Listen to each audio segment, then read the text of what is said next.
Assalamualaikum warahmatullahi wabarakatuh. Halo teman-teman semua, selamat sore.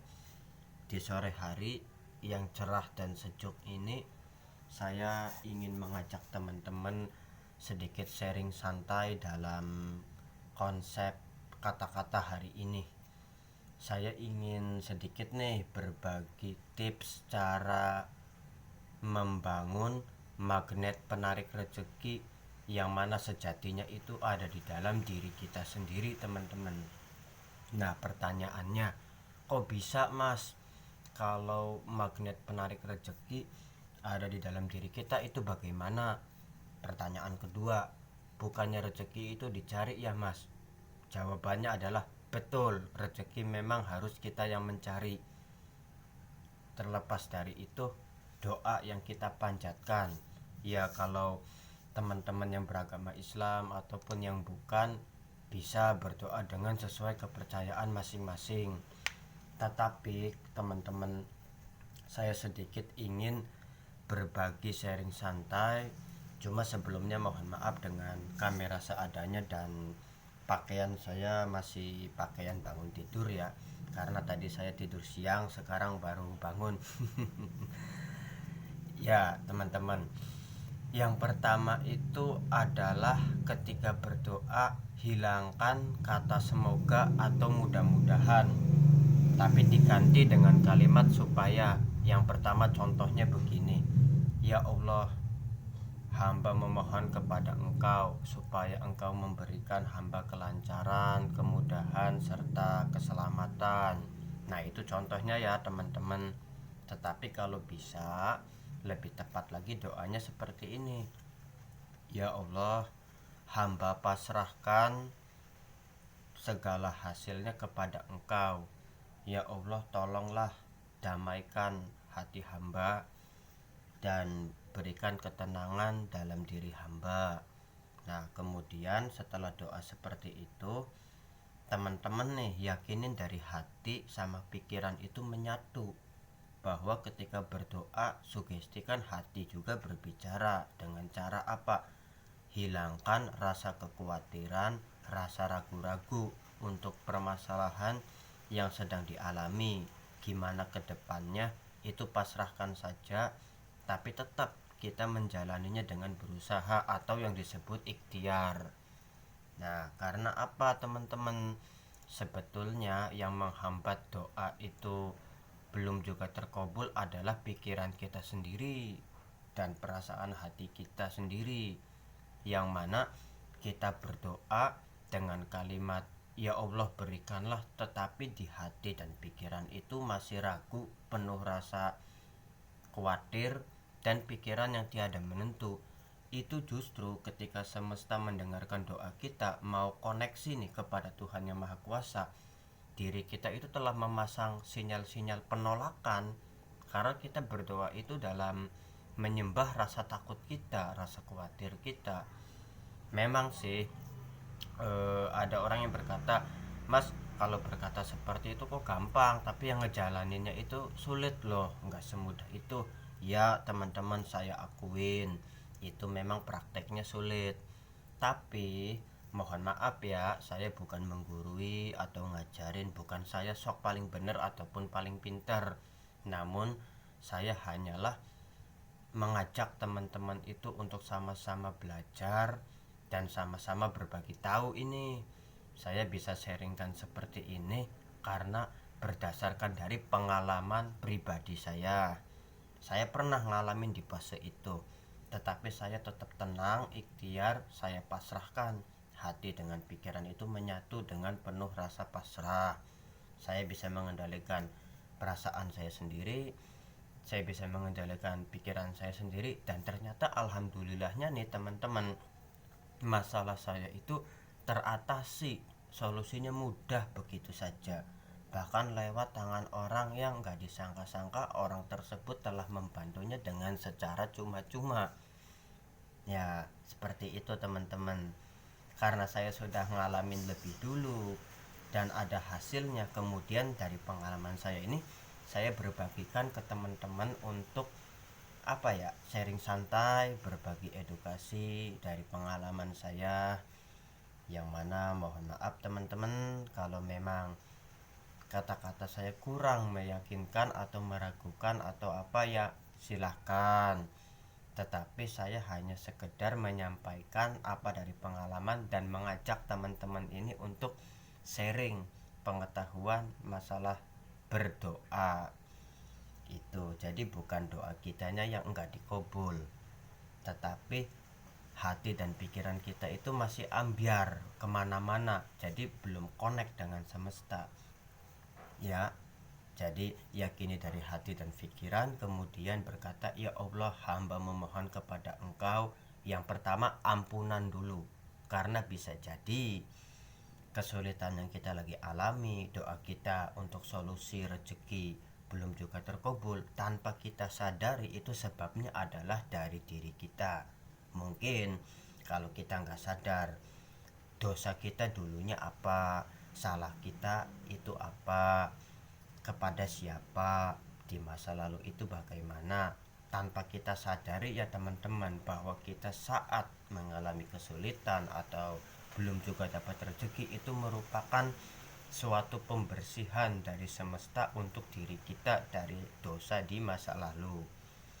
Oke, kita doakan saja sama-sama supaya semuanya diberi sehat, kelancaran, kemudahan serta keselamatan itu.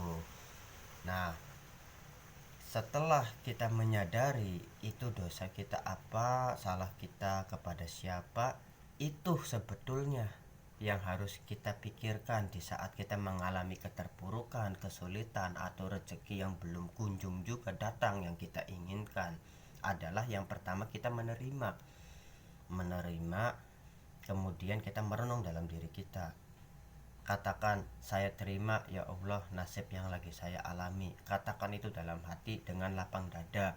Ya walaupun pertamanya hanya dibuat-buat, tapi kalau dibiasakan nanti lama-lama menjadi dari hati sendiri, nanti udah kebiasaan seperti itu. Nah, ketika kita menerima saat mengalami kesulitan, keterpurukan rezeki, kita menganggapnya ini hitung-hitung saja Allah mengampuni dosa kita di masa lalu, menghilangkan, membersihkan segala yang kotor di dalam diri kita dengan cara rezekinya ditunda, dengan cara diganti dengan dikasih keterpurukan. Nah, mungkin nanti ke depan-depan rezekinya lancar, atau di akhirat nanti hisab kita diringankan. Nah, berpikirlah kebiasaan seperti itu ya teman-teman. Karena kalau kita justru pasrah menerima, sinyal magnet penarik rezeki dari semesta itu akan lebih cepat untuk berkoneksi dengan energi yang ada di dalam diri kita. Itu akan selaras energi kita dengan semesta, yang mana tanpa disangka-sangka kita itu nanti lupa dengan perasaan berharap, dengan perasaan khawatir, kemudian kita asik dengan mengalihkan kesibukan seperti sholat, atau mungkin istirahat, atau mungkin melakukan aktivitas lainnya dengan mengalihkan pikiran. Tiba-tiba HP teman-teman itu berbunyi, tiba-tiba adanya pesanan. Kalau teman-teman sebagai seorang pedagang ada pesanan banyak, atau kalau ketika teman-teman sebagai usaha di bidang jasa, contohnya seperti pangkas rambut, kuli bangunan ataupun apa, tiba-tiba itu banyak job, tiba-tiba itu banyak pelanggan teman-teman, tanpa ada perasaan berharap begini, aduh ayo sih pelanggan datangnya lagi sepi. Nah, justru perasaan yang seperti itulah yang tadi terlalu berharap, ini lagi sepi pelanggan kok belum datang, malah semakin membuat semesta itu apa ya, mau berkoneksi tapi kita memasang magnet penolakan walaupun kita berharap. Karena apa? Dipandang oleh semesta dan juga yang maha kuasa, diri kita ini punya ambisi, tetapi kalau kita bersyukur, mengalihkan, tetap ikhtiar, di situ semesta akan dengan sendirinya memberikan. Nah, itu pengertiannya ya teman-teman. Nah, itu yang ketiga. Yang ketiga nih, mohon maaf, terkadang kita gagal mendapatkan rezeki adalah penyebab dari kita. Contohnya ketika kita kumpul sama teman-teman, kita ini lagi ada hajat, mau dapat kerjaan yang enak, mau dapat proyekan, ada dalam perkumpulan kita satu orang yang lagi diomongin, entah itu keburukannya apa. Nah, diri kita tuh kemudian terpancing untuk ikut-ikutan membicarakan orang tersebut tanpa kita berpikir orang tersebut itu tidak punya masalah dengan kita. Nah, ketika orang tersebut hadir di depan kita, kita ikut-ikutan ngucilin dengan cara tidak menyapa, tidak mau berbicara dengannya. Jadi dari itulah semesta akan membalas rezeki yang kita inginkan tertunda, dari job kerjaan yang harusnya memanggil kita itu tertunda, padahal kita ini kurang apa ya, sholat udah, berdoa sudah, ikhtiar sudah, tapi kok belum juga dapat mas. Nah, itulah jawabannya. Dari kesalahan yang kecil menurut kita biasa aja, tetapi justru di mata Tuhan yang Maha Kuasa dan juga semesta itu adalah kesalahan yang luar biasa. Jadi yang paling berbahaya adalah hal kecil yang kita lakukan, kita anggap biasa, itu justru tanpa kita sadari adalah suatu penyebab penghalangnya rezeki kita, penghalangnya keberuntungan kita. Justru kebalikannya, itu akan menarik suatu energi negatif ke dalam diri kita, seperti kesialan, kena musibah, atau kena petaka. Nah ini naudzubillahi min dzalik ya teman-teman. Makanya saya dengan sharing santai ini tipis-tipis nih mau berbagi pengetahuan sesuai pengalaman saya dan juga keilmuan saya dulu waktu saya berguru dari beberapa orang yang dikatakan ilmunya mumpuni dan pengalamannya juga sudah luas, kedalaman jiwanya saya rasa sudah mantap. Itu.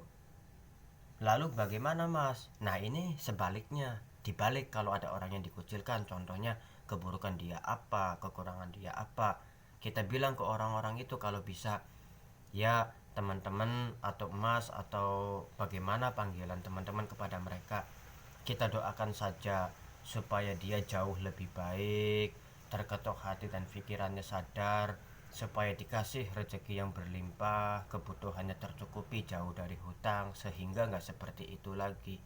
Nah, walaupun itu dibuat-buat awalnya, tapi lama-lama kebiasaan itu akan muncul dari hati kita yang murni. Itulah cara menanam magnet penarik rezeki dalam semesta, yang mana udah dirangkum adalah yang pertama, hilangkan kalimat semoga atau mudah-mudahan. Kedua, gunakan sugesti, hati dan pikiran menyatu, lawan perasaan diri sendiri dari perasaan kekhawatiran ataupun ketakutan yang tiada menentu, tapi dialihkan dengan ikhtiar, berusaha dan kesibukan atau aktivitas positif dari hobi yang kita sukai. Itu. Dan yang ketiga adalah itu waspada nih tadi, jangan kepancing sama orang-orang yang lagi ngomongin orang. Jangan ikut-ikutan membenci kepada orang yang dibenci banyak orang tanpa orang itu punya masalah dengan kita.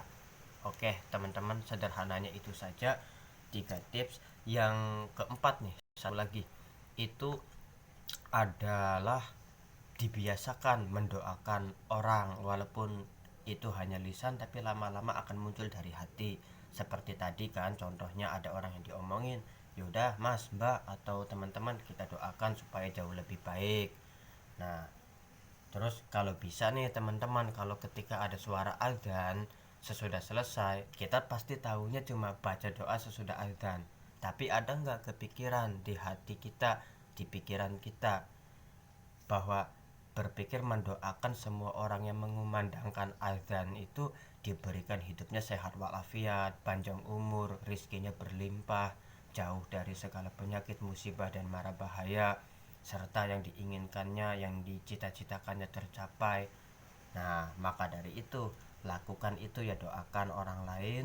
Maka awalnya dibuat-buat, lama-lama kebiasaan, lama-lama murni dari hati kita sendiri, dibiasakan seperti itu. Nah, yang terakhir ya, energi negatif yang kita ciptakan yang jadi sebab penolak rezeki dalam diri kita, yang membuat rezeki itu selalu gagal, adalah kebiasaan komunikasi buruk, yang mana menurut tetapi di mata orang adalah menyakitkan. Di mata orang kita itu merendahkan, menyepelekan dengan kalimat mencela, mengkritik atau mendebat. Ini hati-hati dengan pola komunikasi ya. Jadi lebih baik kalau bahasa Jawa ngasor aja.